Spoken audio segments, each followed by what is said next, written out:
What's up, everybody? It's Alex from Heavy New York. We are back at St. Vitus, and today we are here with the entirety of Pallbearer. Thank you all so much for being here. Thank you. Absolutely, man. Thanks for having us. Yeah, of course. I got to say that Heartless was definitely one of my favorite records of 2017. How was the recording and the making of Heartless have been? I'd imagine you all have different stories to tell, right? It was a very intense process. We went into the studio knowing particularly how we wanted to approach everything, but it still takes a really long time. We tend to layer our stuff quite a bit, so there's many takes, several layers of rhythm guitars, lots of doubling leads and doubling vocals, and so, it can be a pretty intense situation. Awesome.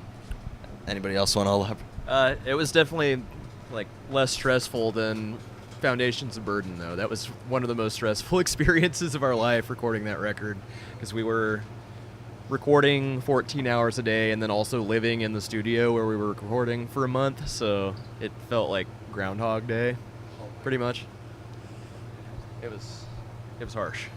Yeah, Heartless was recorded in Little Rock, so it's just kind of right in our backyard. It was much easier. We could sleep at home. We didn't have to eat out for every meal. It's nice to just have that level of comfort after you work for a full day instead of sleeping in the same workspace.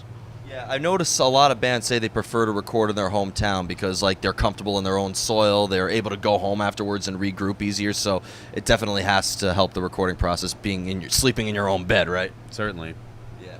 Now, you kind of just answered my questions because being that this record, you recorded in your hometown, you had a preconceived idea what you want to do. It wasn't just a direct follow-up to your previous record. It was more or less kind of its own entity and a fresh start.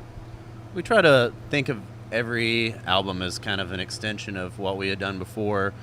Although Heartless may seem like it was a pretty significantly different thing to maybe when you listen to it, when we were writing it, it didn't seem like it was a vast change from what we did before. It just kind of expanded upon some of the elements that we had played with on Foundations, and more emphasis on lead guitars and vocals on Heartless than before, but still a lot of the writing process was kind of the same in terms of how the songs actually came together, how we wrote together. Yeah, it's very interesting, and your music is very emotional for what I'm hearing. That's the tradition. We finally got that part over with. The ice machine has to go off at least once in every interview, but I do feel a lot when I heard "I Saw the End" or songs like "Thorns." Those songs really had a lot of emotion. When you perform those songs live in front of an audience, is there a different vibe you guys might feel on a stage versus in a studio performing them? Oh yeah, I mean in the studio, we're really focusing on trying to get the tightest performances that we can, because they're the versions of the songs that go down in posterity. So and live, I think we try to really just channel a primal energy. That it may not be necessarily as perfect, but you're getting a true moment experience from how we are at that that day. Awesome. Now, you guys definitely have a variety of different song lengths, I've noticed, in your style of music. So in the eyes of Pallbearer, how do you guys know when a song is finished? It's pretty much different for every song. I mean, we have a very democratic writing process, and then I don't know, I think generally we all just decide however long a song is, whether it's 5 minutes or 12 minutes, it's just there's a natural beginning and sort of flow through to the end, and we just I don't know. If anything, it's all based on just feeling, pretty much. Yeah, if anything, we try in general to make our songs as short as possible, believe it or not. So that I honestly don't believe you. Well, I mean songs that end up being 12 minutes or something might have started off at 20, So, and then we've always been really conscious, despite, having generally pretty longer than average songs. We try not to have any extra. We try to cut all the fat. So, each section needs to be as, direct and impactful as possible, and not just you know, repeat too many times or like overstay its welcome. It's all about like efficacy of trying to portray like a musical idea and like a journey from the beginning to the end of the song without really any one part like overstaying its welcome. Yeah. Now, I've seen you guys play with like a variety of different bands. I know that you just announced your tour with Tribulation, which is pretty much a black metal band. And you know, the first time I saw you guys was with Baroness, and now you're doing this tour with our mutual friends in Spotlights. Fairly different. Do you being that you have songs that are very heavy and some songs that are very melodic? Do you guys tend to maybe like adjust your set list depending on who you tour with? Sometimes, yeah. We definitely like tried to handpick our heaviest stuff for the Obituary run that we just did. You know, if we're doing like a headlining run, it's typically more of a kind of all over the place set. Not all over the place, but like there are different dynamics and like an ebb and flow to it. But with like Obituary, like the 45-minute set, we try to make it as like pummeling as possible because we're playing to that kind of audience too. And it's fun for us to get to do. We haven't done a set like that in years, so it was just all aggressive kind of stuff. So it was a good time for sure. Now, it's fair to say that you guys do have like an experimental style of music. Like a lot of people have like categorized you in the whole doom metal spectrum of things, which I don't know if that pigeonholes you or anything like that, but you know, I see elements of stoner metal, some psychedelic rock, and even some classic rock. Do you guys tend to like to experiment in your music, or in the end you kind of have like a formula and a songwriting mode that you always have? I mean, to a degree, yes to both. Like, I mean, we have a very wide range of what we allow ourselves to do. I think there's certain things that we wouldn't do. Like, you know, we're probably not going to have a ska record anytime soon or something. But, I mean, you never fucking know. You're in New York. Yeah. You might as It'll well. go over well. It'll go over well here. But, I mean, like, I think, you know, it's exciting as a songwriter and as, like, a band to try to push our limits. And I think we intrinsically know when something is Pallbearer and when it's not. And I think the framework that we built for ourselves allows us to incorporate a lot of different styles and elements as long as it, at the end of the day, sounds like us. And I think it will regardless, because when we play together, even if we're just jamming, it still sounds like the four of us. So it's just like, I think that we benefit a lot by giving ourselves that wide range of ability, because, you know, restricting creativity isn't doing anybody any good. So we just like to bring in new ideas, like if we've learned some new technique or some style or new instruments or something, like, let's try it. And if it doesn't work, then we won't use it, but we might as well try. And when we're writing songs, like even certain sections, if we disagree on something, or someone brings in an element and someone else says, well, what if we did it this way? Even if the person who wrote it disagrees, we always try it. And sometimes, you know, that other person's right. And we're all willing to say, okay, your idea was better, and then we'll use that. Awesome. Yeah, it's funny because a lot of people, as I mentioned, refer you as like the doom metal style, but like, you know, a band like you guys have been labeled as doom. A band like Catatonia has been related as doom. People have called Sabbath sleep. Like, I honestly don't know what doom is anymore. Yeah, it's dark. You know, like we're doom. Yeah, we're not doom. Also, like, we're a lot of things, but we don't really like try to say that we're one thing or another. We're just Pallbearer. Like, I think we have like an ethos to our, like, what we want to portray in music, and it's generally, you know, kind of the darker side of you know, the emotional spectrum.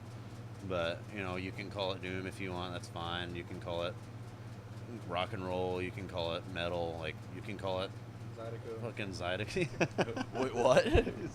Grindcore? This is Zydeco, but it's not that. That's one thing we're not. See, there's absolutely no element of Zydeco going on. Now, coming from Arkansas, before I discovered you guys, the only band I knew from Arkansas was actually Evanescence, but I was just curious, was there a scene in Arkansas that you guys kind of cut your teeth in, or were you one of those bands that kind of had to go outside your state lines?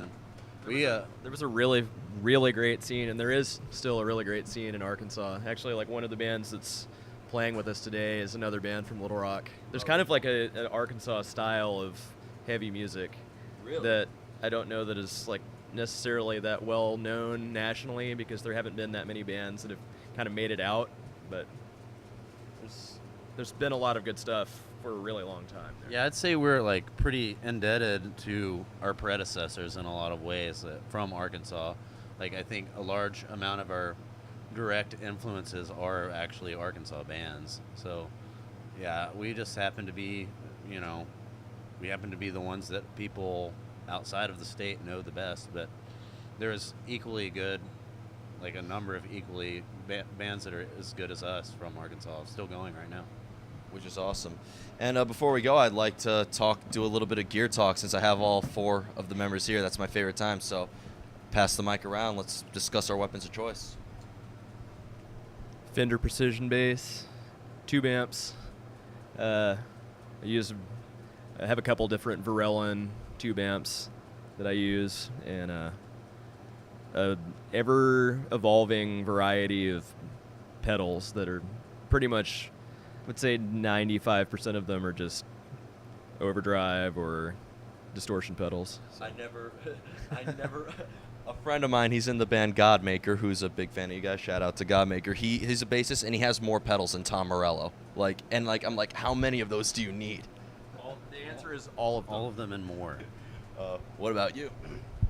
I use 7-string ESP guitars and all orange amplifiers. A guy named Alex Avedissian makes our pickups, and he's like the best in the game so far as I'm concerned. A big part of my tone comes from his mind and his ideas and our discussions, so I got to give a shout out to Alex. I just play drums. I play Ludwig Custom Classics. I just got a bunch of cracked ass cymbals. It's great. No, I typically I've played Zildjian for most of the my drum career. I have just recently got an endorsement from Dream, and they make really cool stuff. And I'm excited about kind of getting into their, catalog more and figuring out what all. But yeah, both of those cymbal companies are great. I would say either of those cool. Oh yeah. I have been using for the last few years like PRS Vela is my main guitar. Right now I'm using Mesa like Mark IV and like a Parson amp, a bi-amp, everything. But I also sometimes use orange stuff, which I like a lot. And a bunch of pedals. It seems PRS has been lately a go-to metal guitar. I know that Periphery's been using PRSs between the Barrett and me, and Mark Tremonti. It seems like PRS and ESP, you guys got the 2 ideal metal ones. Yeah, man. I like it. It's pretty balanced, like kind of versatile guitar. It's also very light, which is nice. Like doesn't wreak havoc on my shoulders and stuff. So, yeah. But yeah, it plays really well. I love the necks on. Yeah, no, I need to fucking live. Yeah. The neck just like plays so well. I've kind of become accustomed to it, But I just got this one yesterday, dude. In Bangor, Maine, he loaned this to me to try out, but he's been making some cool stuff. It's like Seeger guitars. Yeah. I think he just sold or gave something to Matt Pike, so he has one.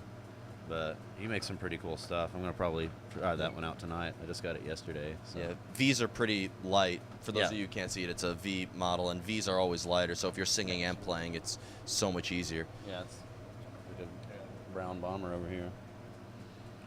But yeah. No. Oh, I thought you just play drums. So before we go, I want to thank you guys so much for your time. For those of you watching, they're actually doing 2 shows tonight at once, getting a double dose of Pallbearer. Heartless has been around for about a year now. I know that you also just released a single in 2018, but can we be expecting anything new in the Pallbearer discography? I know you're hitting the road with Tribulation soon. Anything else? We got a couple of things coming out before the end of the year. We have another single coming out probably sometime this fall, and then we're on this comp by, what is it, Magnetic Eye Records. They're doing the entirety of Pink Floyd's The Wall, and there's a bunch of different bands covering like one song apiece, and we did one for that. That's awesome. Pretty significant reimagining of Pink Floyd, but it was fun to make. Yeah, I've seen so many different versions of Pink Floyd. After Korn's cover of Another Brick in the Wall, I'd imagine anybody could cover Pink Floyd at this point. Yeah, ours is a pretty different take than Korn's, but yeah. They take a different part of it. That was Yeah. awful. Never mind. But thanks again, guys, so much. Everybody, we are here with Pallbearer. Pick up Heartless if you haven't already, and catch them on their up-and-coming fall tour with Tribulation. We'll see you next time on Heavy New York, everybody.